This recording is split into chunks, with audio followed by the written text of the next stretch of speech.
Kembali di Kompas Siang, saudara, pihak keluarga meminta kasus polisi tembak polisi yang mengakibatkan tewasnya Bribda Ignatius Frisko Sirage yang diduga ditembak seniornya diusut tuntas dan terbuka. Pihak keluarga menilai ada upaya untuk menutupi kasus ini karena keluarga sempat diberi kabar bahwa korban meninggal dunia karena sakit keras. Belum hilang diingatan kasus kematian Brigadir Yosua yang ditembak oleh atasannya Ferdi Sambo. Kasus serupa kembali muncul. Anggota Densus 88, Bribda Ignatius Frisko Sirage, tewas diduga ditembak seniornya di Rusun Polri Gunung Putri, Kabupaten Bogor, Jawa Barat. Polisi pun langsung menahan dua tersangka, yang tak lain adalah senior Bribda Ignatius Frisko Sirage, yakni Bribda IMS dan Bribka IG. Ayah korban menduga sebelum tewas ditembak senior, anaknya sempat cekcok lantaran menolak tawaran bisnis senjata api ilegal. Mungkin menawarkan senpi kepada anak saya, tetapi mungkin barangkali anak saya menolak karena dia takut, dia tahu barang itu ilegal barangkali kan, jadi tidak berani. Dan tidak lama kemudian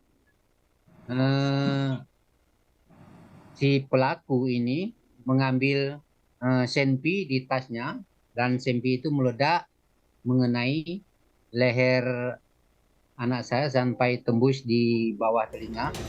Setelah menjalani otopsi, jenazah korban langsung dibawa ke kampung halamannya di Kabupaten Melawi, Kalimantan Barat untuk dimakamkan secara kedinasan pada Rabu kemarin. Pihak keluarga meminta agar kasus ini diusut secara tuntas dan terbuka. Keluarga menilai ada upaya untuk menutupi peristiwa ini karena keluarga sempat diberi kabar bahwa Bribda Ignatius Frisko meninggal karena sakit keras, padahal ia tewas karena tertembak seniornya.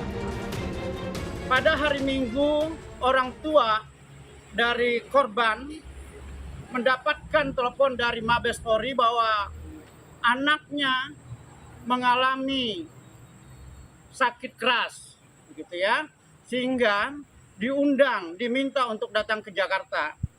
Tetapi setelah di Jakarta, ternyata ya anaknya sudah tidak bernyawa. Tetapi diduga itu terjadi karena penembakan dan terbukti bahwa dari leher tembus ke sebelahnya.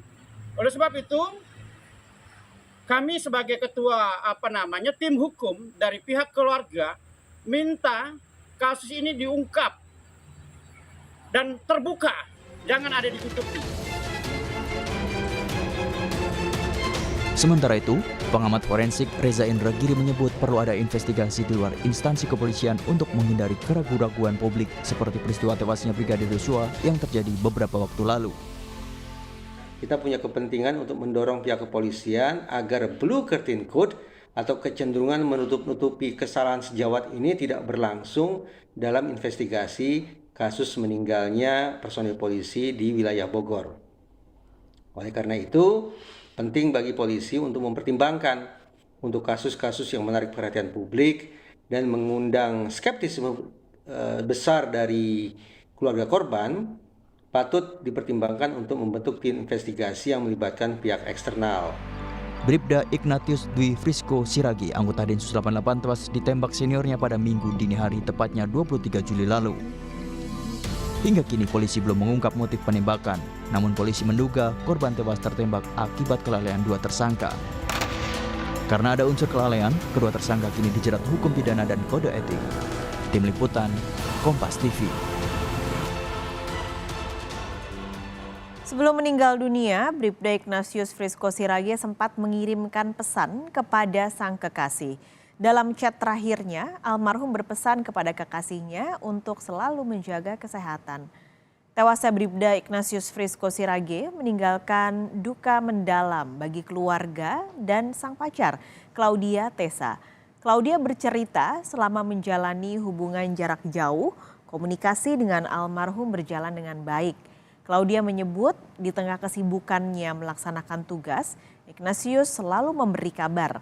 Bahkan sebelum tewas, Ignatius mengirimkan chat ke Claudia yang berisi pesan untuk selalu menjaga kesehatan. Claudia juga bilang 5 hari sebelum kejadian, dirinya sempat video call dengan Ignatius. Namun pada saat itu, Ignatius tidak terlihat sedang sakit atau tertekan. Claudia berharap kasus ini diungkap sampai tuntas dan memberi keadilan bagi keluarga almarhum. Untuk via chat itu Minggu pukul 00.22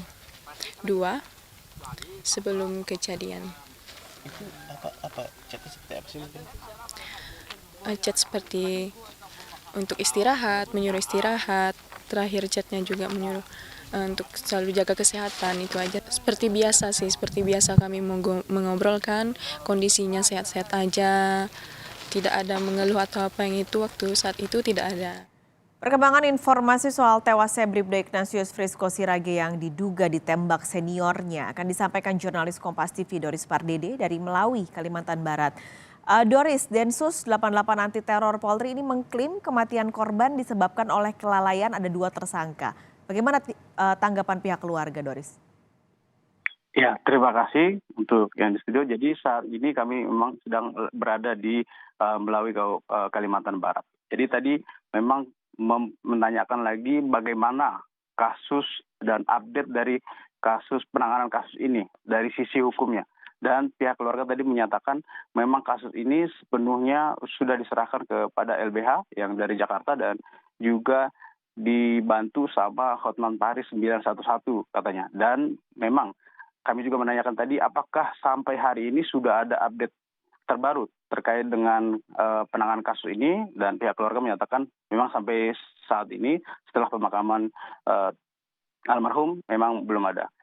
Dan di sisi lain juga pihak keluarga juga meminta supaya kasus ini jangan hanya ditangani dari sisi hukum negara atau hukum positif saja, namun pihak keluarga juga meminta supaya pelaku juga akan dihukum secara adat. Adat yang akan dilaksanakan saat ini sedang berproses. Pihak keluarga sedang melakukan koordinasi mulai dari Dewan Adat tingkat Melawi yang di kabupaten, baik itu DAD atau Dewan Adat di tingkat provinsi, hingga nantinya keputusan akhirnya akan dilaksanakan di MADN, yaitu Majelis Adat Dayak Nasional. Demikian. Doris, selain tadi ada langkah untuk juga mengawal melalui LBH dan juga tadi meminta bantuan hukum dari Hotman Paris, adakah yang dilakukan oleh pihak keluarga tentunya untuk mengawal kasus ini sampai setuntas-tuntasnya?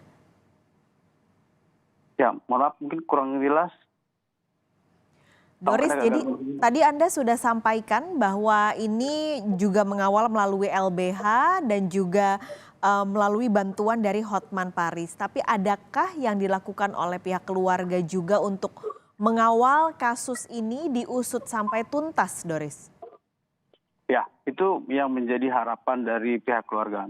Kasus ini memang berjalan dari awal sampai dengan hari ini. Kasus ini memang terus mendapat perhatian dari beberapa pihak katanya memang, yang juga ikut akan membantu mereka, yang juga menawarkan diri.